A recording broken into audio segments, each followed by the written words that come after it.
السلام عليكم ورحمة الله وبركاته. النهاردة هنعمل حلويات حلوة جدا. الصيف بقى وجو الصيف ده محتاج حاجة كده ترطب على القلب كده وتبقى طعمها حلو، وفي نفس الوقت بطريقة مختلفة عن أي كيك ممكن نعمله، وكمان الصوص بتاعها تحفة، حاجة كده جديدة ومختلفة وهتعجبكم جدا، وكيك هش جدا وطعمه خطير بجد. تعالوا بقى نشوف الوصفة الجميلة دي عملناها ازاي. بس قبل ما نبتدي الفيديو يا ريت تشتركوا معايا في القناة، متنسوش تفعلوا الجرس، ولو الفيديو عجبكم يا ريت تعملوا لايك. يلا بينا نقول بسم الله الرحمن الرحيم، والصلاة والسلام على سيدنا محمد. اول حاجة انا جبت الصينية بتاعتي ودهنتها بمادة دهنية وسبتها بقى على جنب، وشغلت الفرن على درجة حرارة 180 ومشغلة المروحة، وهبتدي بقى اجهز الكيك بتاعي. اول حاجة انا جبت بيضتين عليهم كوباية من السكر، بعدين حطيت معلقه كبيره من الفانيليا السايله، وعندي معلقه كبيره من النسكافيه او نحط تذكره ونضربهم كويس جدا. عايزه اقول لكم النسكافيه بيدي، هو مش بيبقى باين قوي بس بيدي طعم مختلف شويه للكيك بتاعنا. وبعد كده قلبتهم كويس قوي وخلطت الخليط ده كويس جدا، وهبتدي بقى احط نص كوبايه من الزيت، مش هزود عن نص كوبايه، وعندي كوبايه الا ربع من اللبن او الحليب. هنبتدي بقى نقلبهم مع بعض، وبعدين كده المكونات السائلة بقت جاهزة. تعالوا بقى نعمل المكونات الجافة بتاعتي. هجيب بولة كده واحط فيها الدقيق بتاعي. اهم حاجة ان احنا نستخدم دقيق يكون كويس. عندي انزل بقى بدقيق انخله كويس جدا. انا هحط كوبايتين من الدقيق على الكاكاو، يعني حطيت كوباية ونص من الدقيق ونص كوباية من الكاكاو الخام. اهم حاجة ان الكاكاو ما يكونش كاكاو محلى، يكون كاكاو خام، عشان طبعا الكيك بتاعك ما يبقاش مسكر جدا.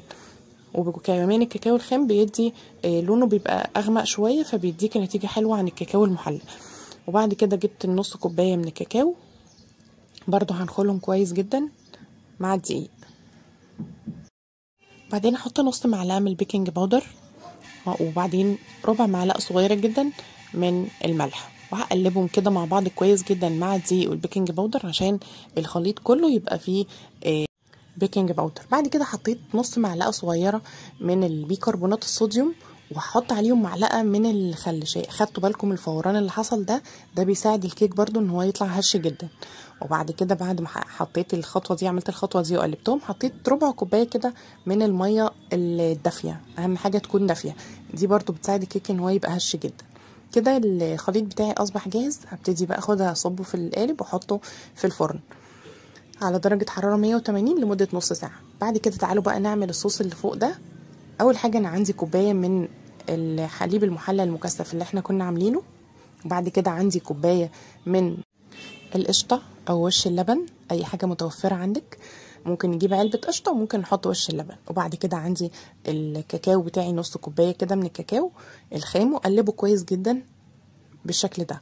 شايفين الخليط ابتدى يتقل معايا شوية، الصوص كده ابتدى يتقل معايا شويه، فانا عايزه اخففه شويه. فهحط عليه بقى ربع كوبايه كده من الحليب وهقلبه كويس، وبعد كده احطه على النار، وهستمر بقى في التقليب لحد ما يبتدي يتقل معايا، وناخد بقى قوام الصوص اللي انتوا عايزينه. لو محتاجينه خفيف بتسيبوه خفيف، لو محتاجينه ان هو يكون سميك شويه ممكن نخليه سميك ونتقله، هقول لكم ازاي دلوقتي.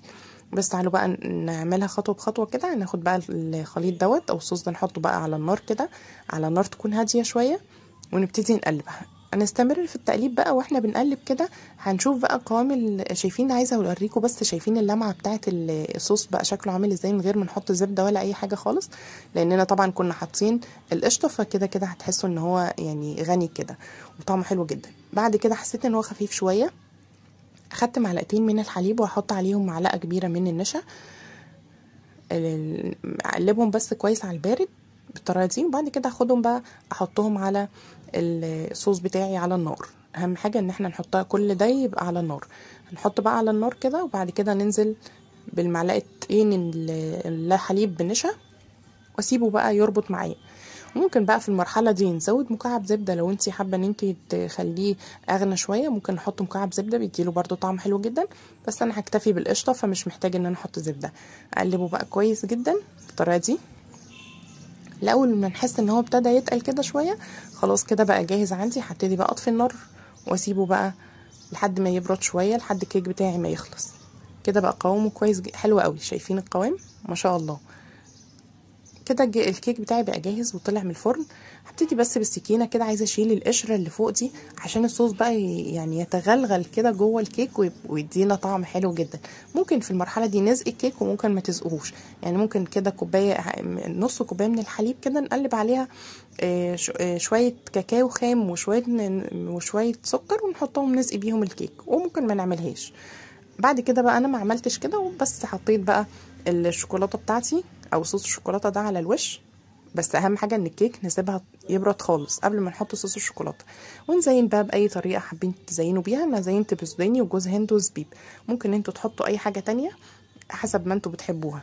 واهم حاجه بقى نسيبها في التلاجة شويه بقى كده لحد ما الصوص ده يتجمد شويه عليها، وهتاكلوا بقى احلى حلويات ممكن تاكلوها بقى صيفي كده وبارده وطعمها يجنن. لازم تجربوها بجد. عايزه اقول لكم طعم الصوص جامد جدا والكيك احلى كمان. يا رب بقى الوصفه تكون عجبتكم وتكون خفيفه عليكم كده وتقدروا تعملوها بسهوله. وما تنسوش بقى تدعمونا بالاشتراك في القناه، ويا ريت تفعلوا الجرس، ويا ريت بقى ما تضيعوش تعبي وتعملوا لايك. وكل سنه وانتم طيبين، والسلام عليكم.